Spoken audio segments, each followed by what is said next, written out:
तो देश के कहा जा सकता है देश के अगले उपराष्ट्रपति होंगे जगदीप धनखड़। झुंझुनू में उनका जन्म हुआ है। झुंझुनू में इस घोषणा के बाद क्या माहौल है, इस बारे में ज़्यादा जानकारी के लिए हमारे सहयोगी राजेश फोन लाइन पर जुड़े हैं। जी राजेश, एक बड़ा जिसे खुशी की बात है कि झुंझुनू से आने वाले जगदीप धनखड़ देश के अगले उपराष्ट्रपति होंगे। जीत क्योंकि तय माना जा रहा है, किस तरह का माहौल है?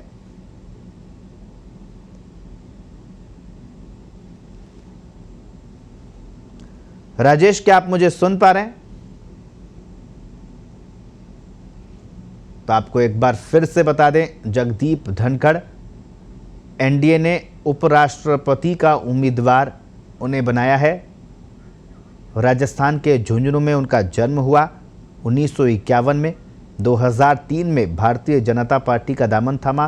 पेशे से वकील है। सुप्रीम कोर्ट में लंबे समय तक उन्होंने प्रैक्टिस की है। झुंझुनू से राजेश हमारे साथ में फोन लाइन पर जुड़े हैं। राजेश, झुंझुनू या एक यूं कहें प्रदेश के लिए एक बड़ी खुशी का दिन है। झुंझुनू में किस तरह का माहौल है?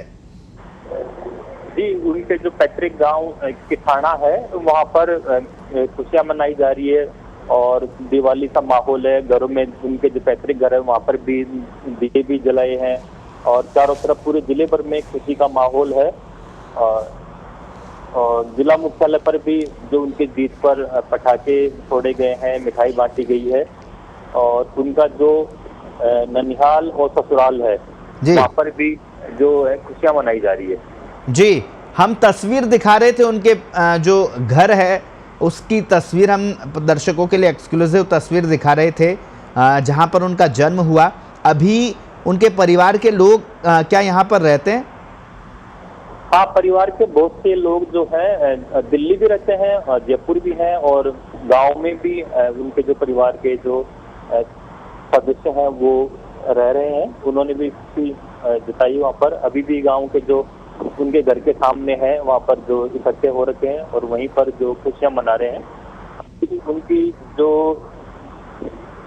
राज्यपाल की जो पत्नी है वो भी कुछ दिनों पहले ही जो गांव की गौशाला है उसके विकास के लिए उन्होंने पैसे भी दिए हैं और इसके अलावा भी कई कार्य किए। तो वो भी उनका अभी गांव रहते हैं दिल्ली और बंगाल, लेकिन उनका गांव से गहरा जुड़ाव रहा है जी, और अभी तो जुड़ाव है। जी, तो राजेश, परिजनों से आपकी बातचीत हुई, उनका क्या कहना है? क्योंकि ये संभावित माना ही जा रहा है कि उपराष्ट्रपति वो अगले होंगे देश के। जी, ये उनके परिवार के साथ ये खासकर शेखावटी के लिए भी गर्व की बात है कि पहले जब भैरू सिंह शेखावत यही शेखावटी के ही सीकर जिले के दातारामगढ़ तहसील के खातेरियावास गांव से वहाँ उनको उम्मीदवार बनाया और वो जीते। और अब अगर धनखड़ की जीत हुई तो ये एक इतिहास होगा कि शेखावटी से ये दूसरे व्यक्ति होंगे जो उपराष्ट्रपति पद तक पहुंचेंगे। जी जी राजेश, बहुत बहुत शुक्रिया तमाम जानकारी के लिए। तो एक मकान, ये तस्वीर में हम आपको दिखा रहे हैं, ये वो मकान है जहां पर जगदीप धनखड़ का जन्म हुआ था 1951 में। ये उनका पैतृक घर है जहां पर उनका जन्म हुआ और हमारे सहयोगी राजेश बता रहे थे कि गांव में खुशियां मनाई जा रही है। उनके कुछ परिजन वहां पर अभी भी रहते हैं, कुछ जयपुर में रहते हैं और कुछ दिल्ली में रहते हैं। जो गांव के लोगों के साथ वहां पर स्थानीय परिजनों ने भी खुशियां मनाई है, पटाखे फोड़े हैं। ये वो घर है और उनका सफ़र आप ग्राफिक्स के ज़रिए देख रहे हैं। एनडीए के उपराष्ट्रपति पद के उम्मीदवार है। कुछ देर पहले ही भाजपा अध्यक्ष जेपी नड्डा ने उनके नाम की घोषणा की थी। 2019 से पश्चिम बंगाल के राज्यपाल हैं। ममता बनर्जी से काफ़ी टकराव उनका रहा। 18 मई 1951 को झुंझुनू में उनका जन्म हुआ। 1989 से 91 तक झुंझुनू से सांसद रहे और इसी दौरान चंद्रशेखर सरकार में केंद्रीय संसदीय कार्य राज्य मंत्री रहे हैं। 1993 से 1998 तक किशनगढ़ से विधायक भी रह चुके हैं। पेशे से वकील, Dhankhar Rajasthan high court bar association के अध्यक्ष रहे हैं। सुप्रीम कोर्ट में लंबे समय तक उन्होंने प्रैक्टिस की।